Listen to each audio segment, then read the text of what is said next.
James Piereson is the author of my mind, the single best book on the aftermath of the Kennedy assassination, called Camelot. It's really, if you haven't read it, it's very much worth reading. You'll understand much of what happened in the 60s if you understand the aftermath of the Kennedy assassination. President formerly president of the Olin Foundation, currently president of the William Simon Foundation, and a senior fellow at the Manhattan Institute. Okay, thank you, Fred. Thank you, everyone, for coming out this morning. I really appreciate this. Fred's one of my favorite authors. He's written two of my favorite books, his biography of Rudy Giuliani and his recent book on intellectuals and the middle class.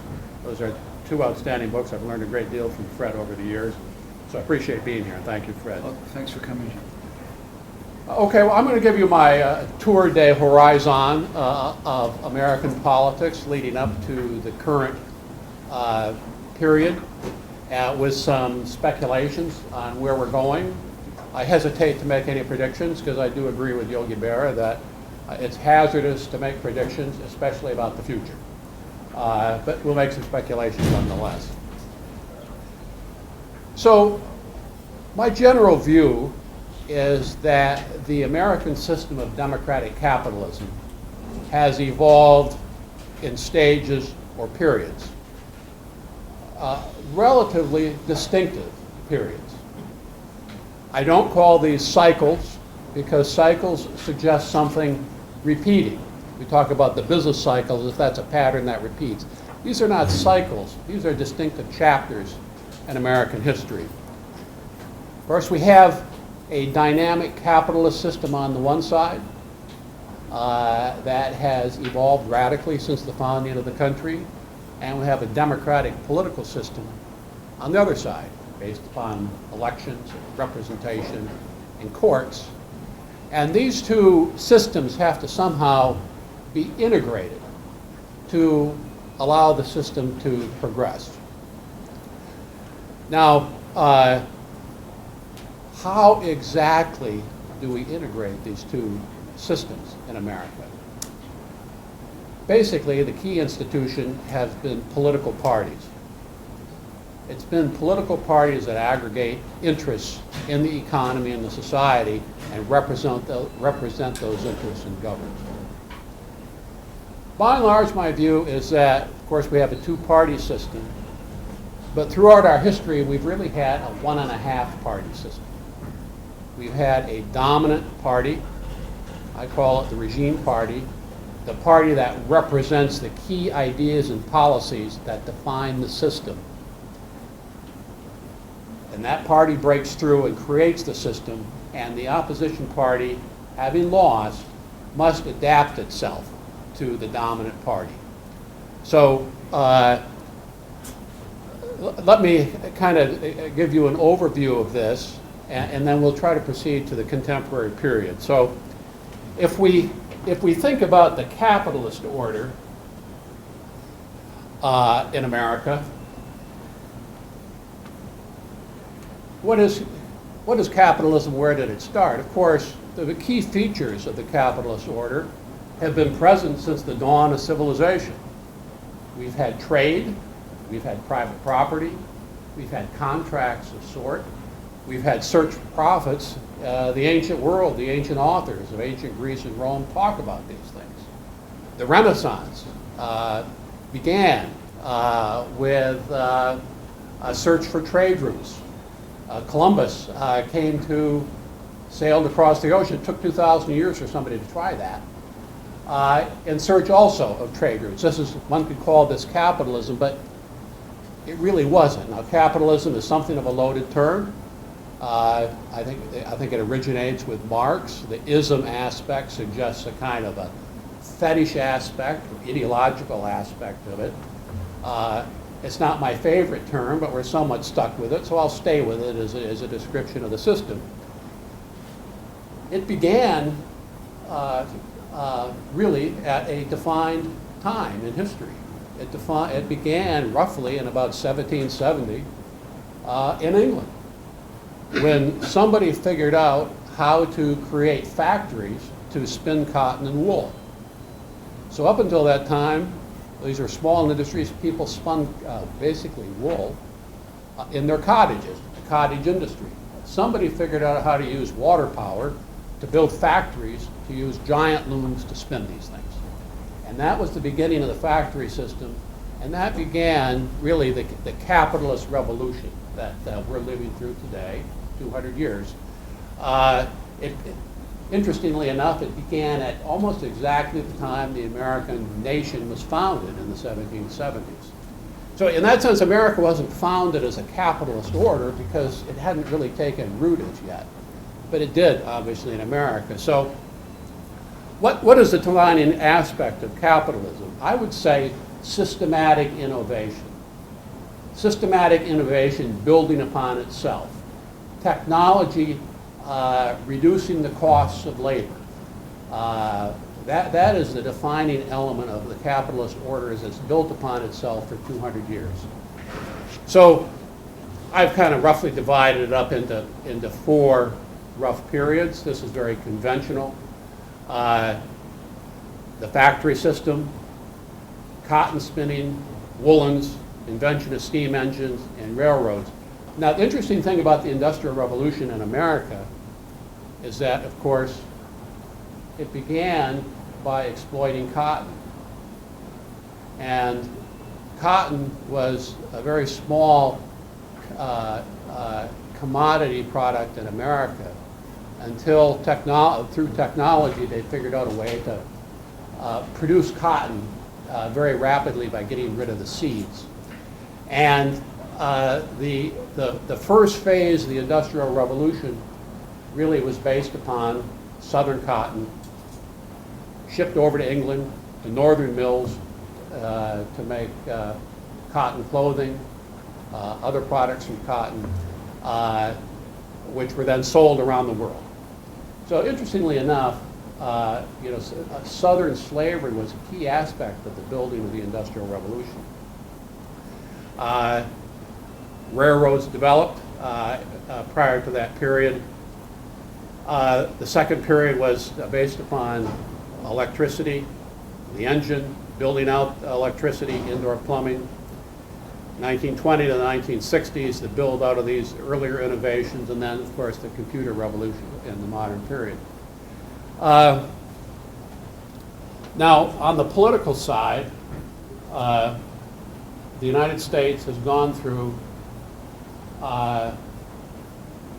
really a series of three political regimes. And I think three periods, distinct periods of political economy, organized by the political parties. The first regime was what I call the Democratic Expansionist regime. It was Jefferson's party and Jackson's party, which basically controlled American politics from 1800 to 1860. That was based upon the South, mainly Southern slavery. Cotton exports was really the basis of the American economy at that time. In the 1850s, cotton represented about 70% of American exports. It was a dominant product, and because of the dominance of cotton, the American South believed that the world could not survive without its cotton. And it was one of the factors behind the secession. I don't think there's a single export product in America today that represents as much as 10% of our exports. Well, you're talking about 60 or 70% of the exports being cotton. That's really a dominating product. So if you look at that period from 1800 to 1860, the Jeffersonian period, the Democrats dominated it. They won 12 of 15 presidential elections. They had Senate majorities, 26 out of 30 Congresses, and House majorities in 25 out of the 30. So that was a democratic system, and the Whigs and then later the Republicans had to adapt themselves to this. And what were the Democrats pushing? Well, westward expansion. They opposed the tariff, the national bank, and of course, they defended the slave system. And the Federalists and the Whigs had to adapt themselves to it. One key aspect here that repeats itself is that Jefferson's party won 6 straight presidential elections from 1800 to 1820. And through that domination of those presidential elections, they were able to impose their system on the country in that period. Now, of course, that system was interrupted by the Civil War. The Civil War destroyed the Democratic Party, really destroyed the position of the South in the American system. And we have a new party that takes control of the system, which is now based in the North, and the South becomes a kind of a colonial aspect of the American system. So in that period from 1865 to 1930, that's the period in which the United States industrializes. And the Republican Party is an industrial party. It's based upon the tariff. Surprisingly enough, we don't understand it today, but the tariff was the key controversial issue in American politics throughout that period. The gold standard, the Republican Party imposed a gold standard in the 1870s, and that was in place until the 1930s, when in the Great Depression Roosevelt got rid of it. And control over the American market. See, the United States in that period was a little bit like China is today. Maybe that's not an exact parallel, but it was somewhat outside the key areas of the industrial system, Britain, France, and Germany. That was the locus of the capitalist order in this period, and America was the kind of the outlier that was now developing and challenging that system. And for that reason, we could protect our markets. And so as you see, the Republicans dominated that system from the Civil War down to 1930, won almost all the presidential elections, had Senate majorities and House majorities most of the time. And again, in repeating that period from the early 1800s, they also won the presidential elections of 1860, 64, 68, 72, 76, and 80. I guess that's 6 straight presidential elections. You need to do that to impose your will on the system and define the new system. And the Republican Party was able to do that.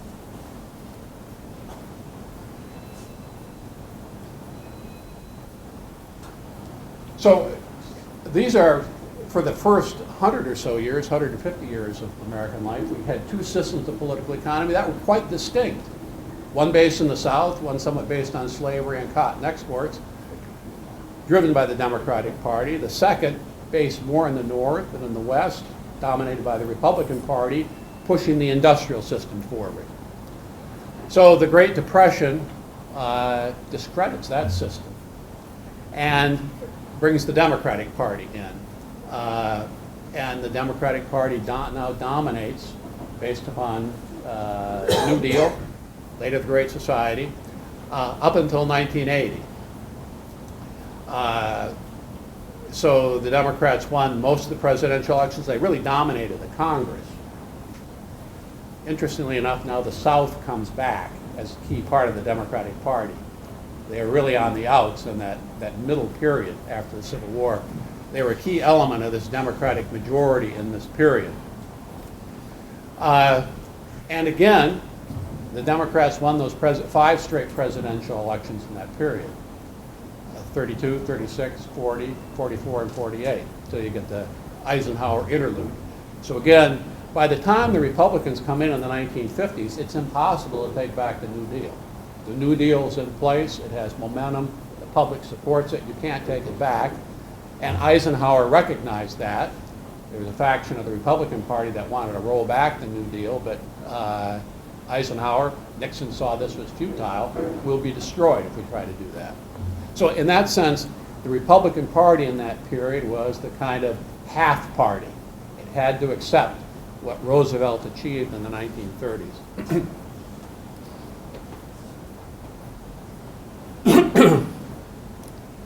So what do we have now?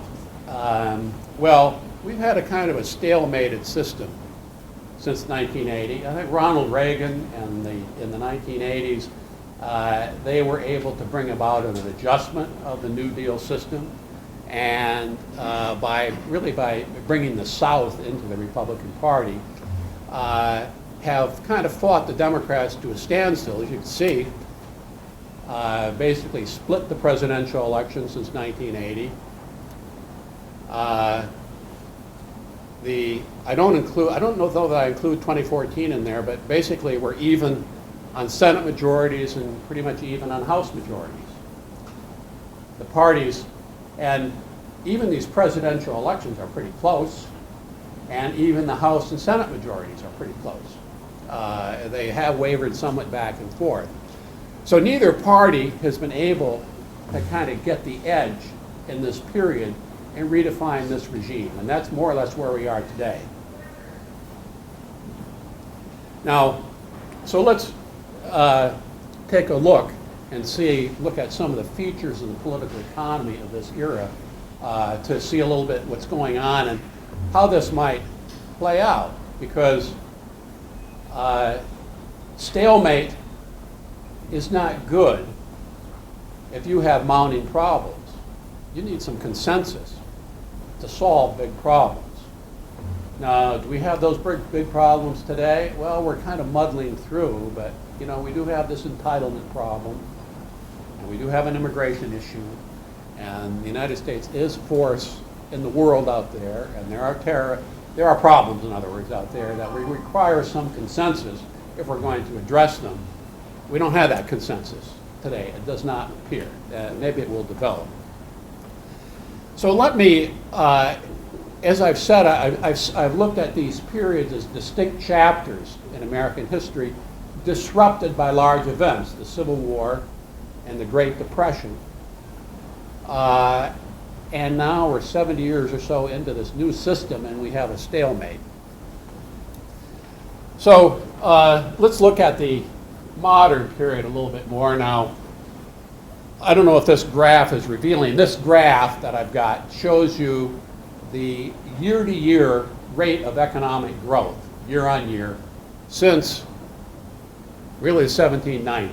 The economic historians have put this kind of thing together. The only thing I want to point out to you here in terms of the modern period is you see these gigantic oscillations through the 19th century in terms of the lines going down really represent recessions or depressions. The lines going up represent booms. So you've got some big alterations. In other words, the American economy in that period was kind of unstable. You would have periods of really rapid growth and booms followed by some significant recessions. Everybody accepted that, and that time is kind of the nature of the order. Now remember, up until about 1930, the federal government spent about 2% of gross domestic product.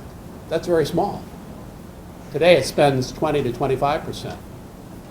And it had no significant borrowing authority. It did borrow during wars, but the general idea was that we're going to balance our budget. And for a lot of that period, we're on a gold standard. So we didn't have the capacity to print money to pay our bills.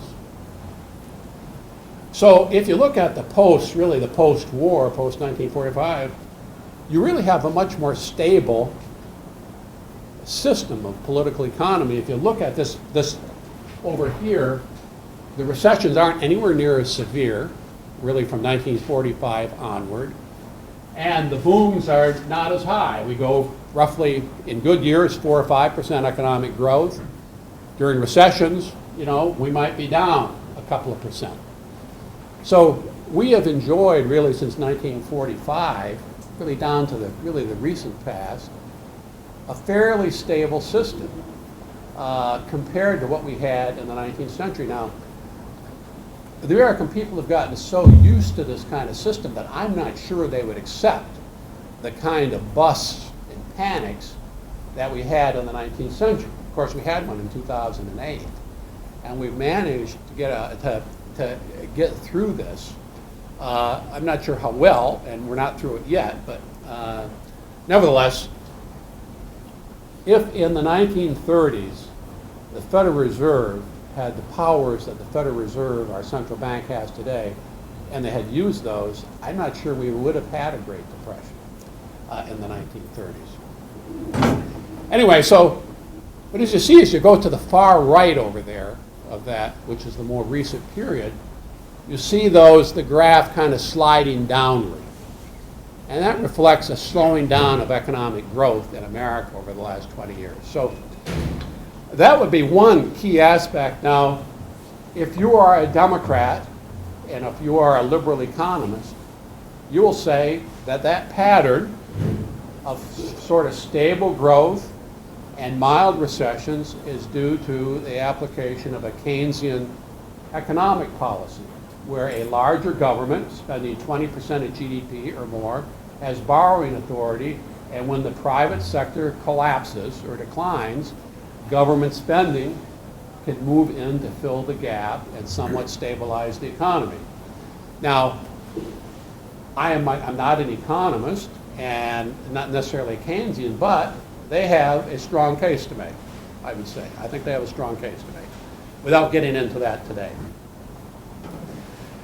So, if we kind of look at the modern period, starting in 1980, we give Ronald Reagan a lot of credit for his policies, but one of the things that's happened is that you see that interest rates kind of move, as I say, in cycles or periods. And if you look at that period from 1946 to 1980, it was a period of gradually rising interest rates. And some of you who are around, I was around in the 1970s, you remember the inflation of that era. 20% inflation, 20% interest rates, that was very bad. And that was the culmination, really, of that gradual rise in interest rates and inflation. Now, if you go from 1981 to 2013, you see that number coming down very steadily.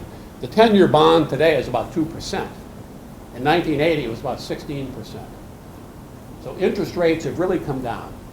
And that is a boon to the stock market and economic growth. That's a very key feature of the current era, declining, a secular decline in interest rates. And of course, after the collapse of 2008, our central bank has continued to push those rates down until the 6-month Treasury bill is maybe 0.1% or something like that. That's basically zero interest rates.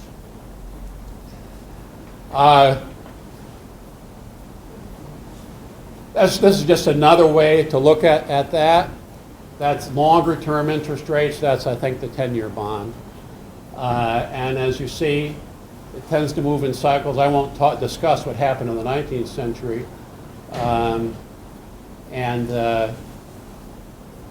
So beginning really in following World War II, again, they go up, and in this later period, they're going down.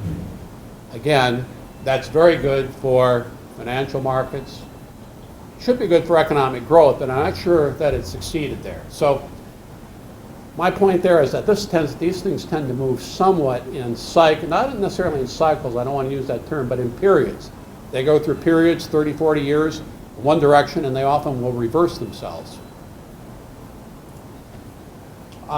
This is just inflation, which interest rates tend to track inflation to some degree. Interest rates probably have to be somewhat above the level of inflation. So again, this is really the modern period from the 1950s, but you see inflation peaking at around 1980, kind of going up, and then basically declining. So we've had 30 years of a very benign financial environment of declining interest rates and declining inflation, which has been very positive, I think. Okay, so the other aspect of this modern period is a financial boom in the stock markets. So that graph kind of tells you that we start off over here in 1900. You get kind of a very gradual increase in stock markets. This is the Dow Jones Index. It doesn't adjust for inflation, I don't think. But then you see, beginning in 1980, the thing goes almost straight up. 1980, the Dow was around 700, 750. Today, it's around 18,000. Nothing like this has ever happened in the history of the world. A financial boom of this magnitude. World stock markets in 1980 had a value of somewhere between $1 and $2 trillion. Today, they're between 60 and 70 trillion dollars. Gigantic boom. The total value of the U.S. stock market today is around $22 trillion. So that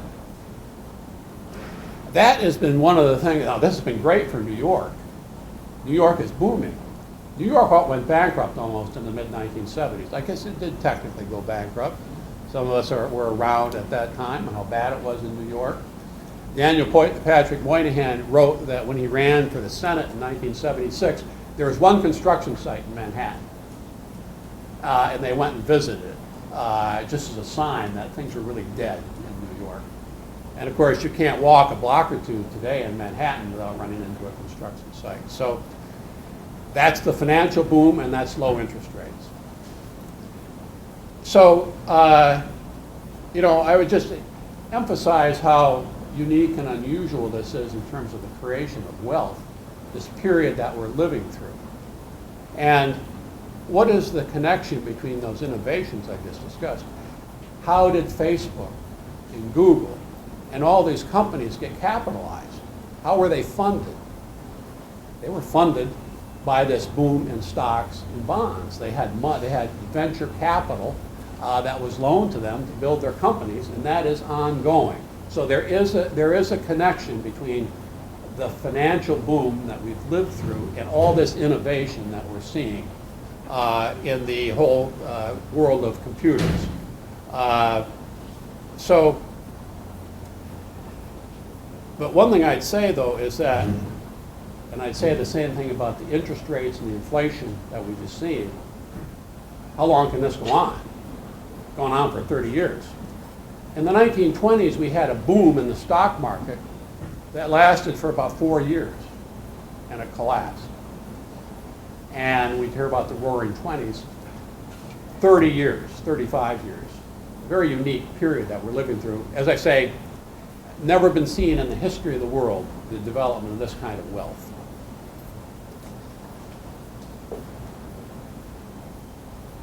Whoop, wrong way. Well, this is just another way of saying what's the relationship between the value of the stock market and the U.S. economy. And this could be a little bit scary. A lot of people look at this, that kind of line going through the middle here is, I guess, a point of equality. But by and large, through a lot of our history, the valuation of the stock market is pretty close to GDP. So today, GDP is about 18 trillion. Historically, the value of the stock market might be around there. That's the historical norm. Today, it's quite a bit above that, something like 22 trillion. You can see as we get to 1997, which is right about here, where that rockets up, the stock market really increases its valuation in relation to the productivity of the economy. A lot of people think that's unusual and it can't continue. Warren Buffett has commented on this. Someone asked him recently, can this continue? We can have a stock market that's valued more than our economy. And he said, it's somewhat unprecedented, but if we have zero interest rates, there's no reason why this couldn't continue. And he's probably right about that. So that's just another way of describing the financial boom that we've lived through. So the third element, so I've mentioned declining interest rates, declining inflation, financial boom. The other side of this, a third aspect of this, is the explosion in debt. So this makes perfect sense, right? When interest rates come down, people borrow money. They'll go into debt. So what that chart tells you is that until 1980, the total credit market debt outstanding in the United States pretty much equals GDP. It's very close to where the economy is. Now, what's total credit market debt? It's consumer debt, all your credit card debt and mortgages. It's corporate debt, and it's government debt, all added together.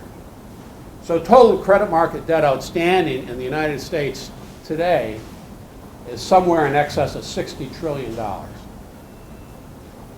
that's on an economy that generates 18 trillion per year. So we have a lot of debt out there in America. Consumers have borrowed, governments have borrowed, and corporations have borrowed. And I would say about the stock market, these things are linked. Stock markets love low interest rates, and they love easy credit. So all these three things are linked: the financial boom, the growth in debt, declining interest rates. So again, I raise the question, how long can this go on? We've had a pretty good run, I would say, and I hope it can continue. I'm not convinced it can or will. This, I think, is a very important thing to bear in mind, the explosion of debt, because that's driven a lot of this innovation. It's obviously driven the stock market, and it's driven consumer spending. You know, people borrow a lot of money now to buy all sorts of things. Okay, the anomalous element to all this is that you would think that with all these things going on, the economy would really be churning and growing very rapidly. But it's not. So what I've got here is a chart of annual change in real GDP growth year on year from 1950 to the present. And really what you see is that period from 1950 to 1970, there are some oscillations, but we had a lot of years where we had 4, 5, 6% annual growth. In the mid-60s, we were churning out 6% or more growth per year, 64, 65, 66. That incidentally was the period in which we adopted a lot of our entitlement programs. Medicare and Medicaid, two very giant programs today, were passed in 1965 in the midst of this boom. But what you see is after about 1985, this thing begins to slow down. See the kind of so in the 1950s and 60s, we were kind of averaging something like 4% growth per year, real growth. It slows down in the 70s. It slows down a little bit more in the 1980s. And 1990s, it slows down. And beginning of 2000, it really slows down a lot. Since the year 2000, average economic growth in America has been around 2% per year. The post-war average up until 2000 was about 3.5%. So we have a kind of a stagnating economy. Now 2%, we can live with that. It's not great, as long as the stock market stays up there. But it does pose some challenges for a country that's in debt and has other things going on. Let's see, I think there's another way to portray this. Yeah, I've just portrayed this in a 5-year moving average. So basically all that means that in any given year, you take the 5 preceding years before that, get an average, move up a year, drop one out, add another one. That smooths out the year-to-year variations and gives you a clear pattern. So really what you see is an economy that kind of has some peaks in the 60s, kind of gradually goes down. We have a peak in the 80s. We have another peak in the 90s in the Clinton years. And we kind of have, since about 2000, an economy that's kind of sinking. And even if you take out the financial crisis in 2008, we still have, from 2000 to the present, pretty slow, disappointing economic growth. And I think that's a big issue in America. And if you live close to the federal government in Washington, or you live close to the stock markets, you can do okay today. That's where things are booming. But if you live on Main Street across the country, things can be tough. Your salaries and wages aren't growing, and there aren't a lot of jobs. And that's what that speaks to. All right, that's just another way of making the same point about slowing economic growth over the last 10, 15 years. So, one puzzle and that economists kind of wrestle with is, how can we have a booming stock market and a stagnating economy? That doesn't make any sense.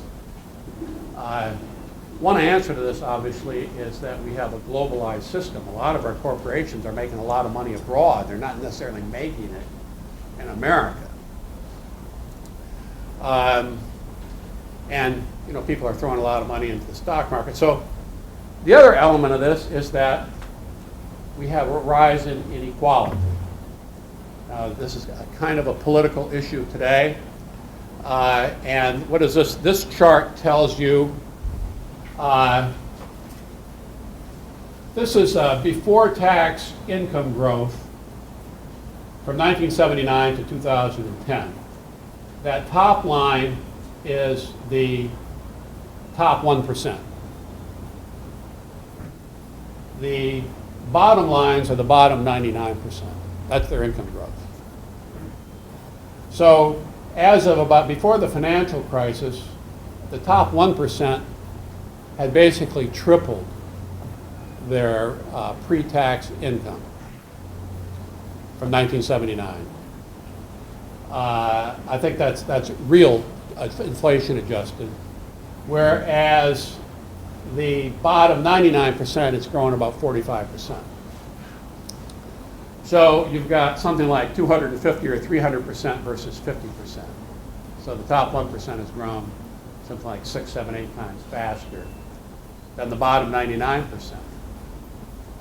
And so they have really been great, the top 1%. This is not the best way to portray this, but I think it is revealing and is generally valid.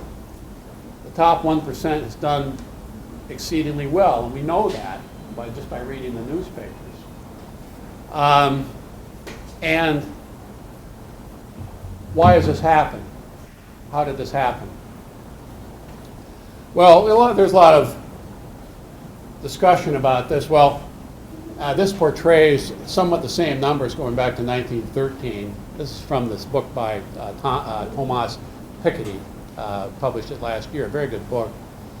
And basically his point is that we've gone back. Here's the pattern. Let's see. This is the share of pre-tax income of the various groups. So this blue line up here is the top 1%.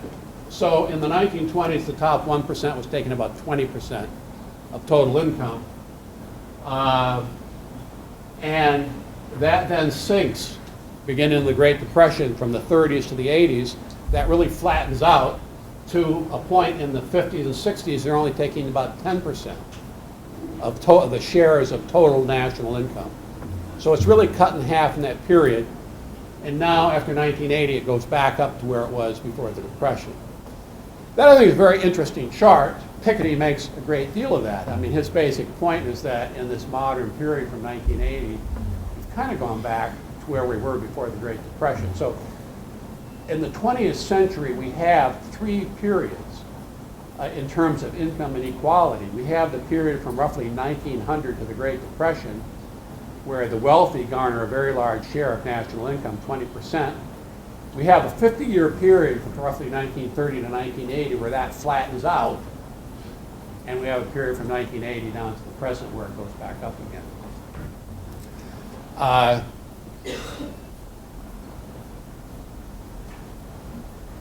think that's the last one. So so we have, if we throw all these things together, we have a kind of an odd mixture of declining interest rates and inflation, a financial boom, but slowing economic growth and rising inequality. And thrown into that is a stalemate between the political parties as to how we deal with our problems. What's the source of the inequality? Well, I don't think it's that difficult. A lot of economists argue about it. But I would say there are 2 features of the post-1980 economy that account for most of it. One would be the globalization of the world economy, so that the United States has taken the lead in getting rid of tariff barriers and promoting free trade around the world. And as the dominant economic power The United States imports a lot of goods and provides income for a lot of people around the world. So our workers in factories and elsewhere are competing with workers all over the world. And remember, in 1980, China was not in the international economy. Russia and her satellites were not in the international economy. India was barely in it. We've added 2 or 3 billion people to the international economy since 1980, and we've opened up the trading system. So naturally, this makes it a little bit more competitive for American workers. And this has led many people to say, you know what, if our workers are going to survive and thrive, they need to be more educated and more innovative than workers abroad, because people in all these other countries can make a lot of things that we can make. And we're not making them anymore. We don't have those jobs. That would be one thing. That's kind of hurt the 99%, I would say. Though in general, I believe that free trade, open trade, is good for the United States. It's been beneficial. The other thing is the stock market.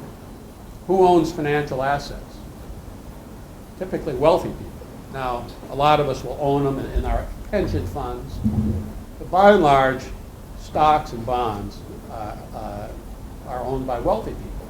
They have a lot of excess income. They can invest in that, and then they've ridden the boom from 1980 onwards.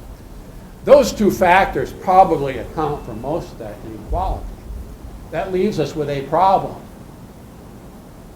in terms of addressing this issue, which is, how do we deal with it? We don't want it.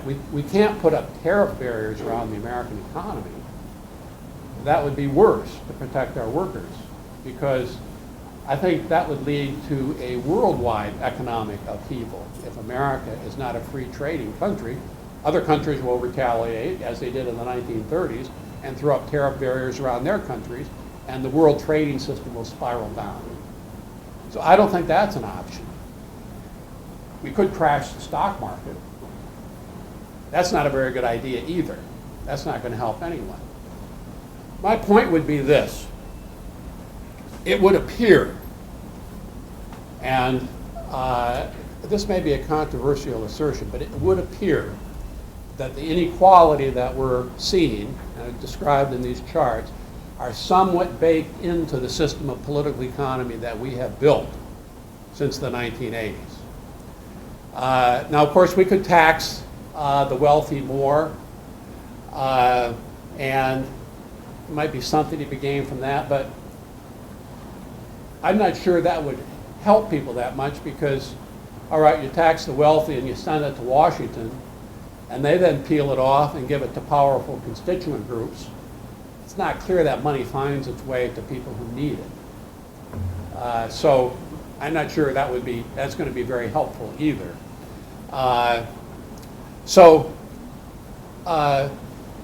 If we throw all these things then together, and let me add just a few other elements, which speaks to the entitlement issue. We have a demographic problem in America.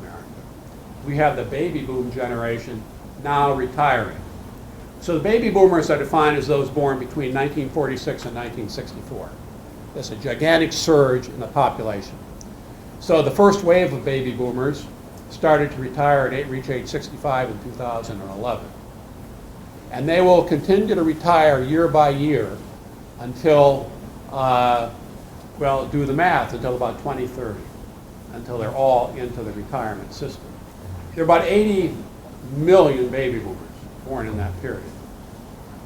And they are serially going to retire. In 2007, 2008, there were about 45 million people on Social Security. Today, there are about 59 million. In 10 or 15 years, there might be as many as 80 million on Social Security. Growing rapidly. Ditto Medicare. That's the same population. We have also 70 million people and growing on Medicaid. So if you throw all those things together, we might have today 130, 40 million people on Medicare, Medicaid, and Social Security. That's almost half our population. And if you stretch this out with the baby boomers retiring, you might get 20, 30, 40 million people on top of that. How are we going to pay for that in a system of slowing economic growth? And in a system in which we may have reached the limits of declining interest rates, declining inflation, and our financial boom. So the United States in the 1960s, the average age of Americans was about 23 years old in 1966, 67. I'm running out of time? Okay, let me close it up. So today it's about 38 and increasing. Germany, Japan, 46. These are aging countries. Mexico, 22, 23. Middle Eastern countries, 22, 23. Young countries. Old people spend money, consume money. Younger people develop capital. So that's a problem. The other is political polarization. I've already mentioned this.